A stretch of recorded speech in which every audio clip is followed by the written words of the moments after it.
So sometimes they call you and they shouldn't call you.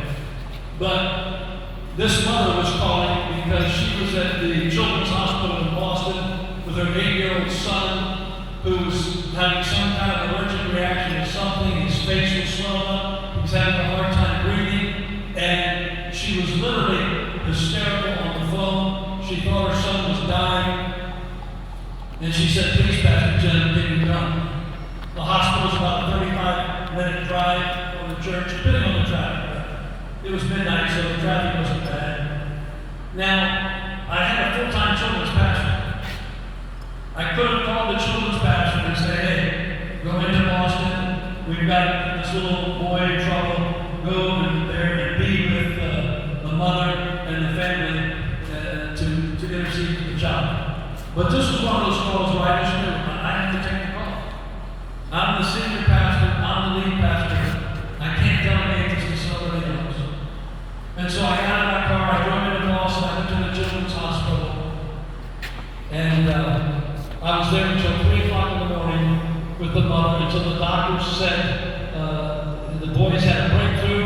He's now recovering. He's responding to the medication. He's going to be okay. And with tears coming down her eyes, the mother said, thank you, Pastor Jim. And I said goodnight, and I headed home. When I got home, I emailed my pastoral staff, and I emailed the church board because they knew something. They knew that I was leaving the board meeting to go to the hospital. And so I emailed everybody for 2 reasons. One, I wanted to be sure that Monday's typically my day off, so I was planning to sleep in a little bit since I hadn't had much sleep. And I wanted to be sure the boy got a visit from the children's pastor first thing Monday morning. So, of course, let everyone know how the boy was doing. And the second reason I emailed everybody is because I wanted to be an example, and I wanted them to know this is the price we pay for being servant leaders. And the next morning, one of the board members sent an email out to everyone in response to my email. And I understand this may sound a little self-serving, but we're trying to make a point about the heart of the shepherd and the price we pay. And the board member sent the email out that said this: Pastor Tim preached the word in 4 morning services. He had afternoon church obligations, a prayer service, 2 baby dedications, a board installation, a 5-hour board meeting, a midnight to 3:30 a.m. trip to the intensive care unit at Boston Children's Hospital.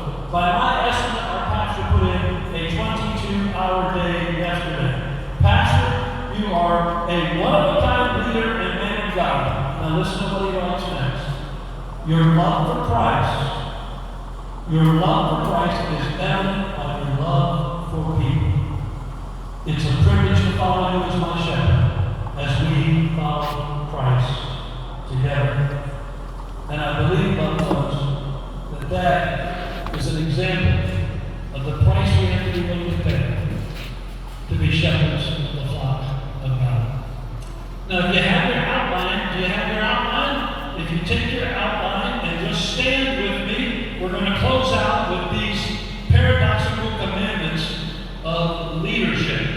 Some say it started with Mother Teresa, some say John Maxwell popularized it. I'm sure they've been around for a long time, but we're going to do this together, and then I'm going to have the privilege of praying over you, and Pastor will come maybe and give a little bit more instruction on that. Why don't you stand with me?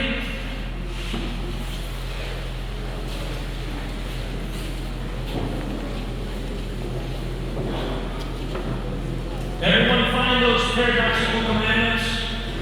Everyone find those, because you're going to be quoting with me, so you need to have it in front of you. And what I'm going to do is I'm going to quote the first half of the sentence, and then you're going to quote the second half. For example, let's look at number 1, all right? Look at number 1. People are illogical, unreasonable, and self-centered. And you say, okay, that was good for children's church, but we need to do better. We want to let the Lord know that we caught some of this today. We want the Lord to know, we want the church to know, we want the world to know, we want the devil to know, we're leaving here today fired up and ready to go. So, going to try number one again. All right? People are illogical, unreasonable, and self-centered. We're making progress. If you do good, people will accuse you of selfish, ulterior motives. Do good anyway. If you're successful, you win false friends and true enemies. Succeed anyway. The good you do today will be forgotten tomorrow. Do good anyway. Honesty and frankness make you vulnerable. Be honest and frank anyway. The biggest men with the biggest ideas can be shot down by the smallest men with the smallest minds. Think big anyway. People favor underdogs but follow only top dogs. Fight for a few underdogs anyway. What you spend years building may be destroyed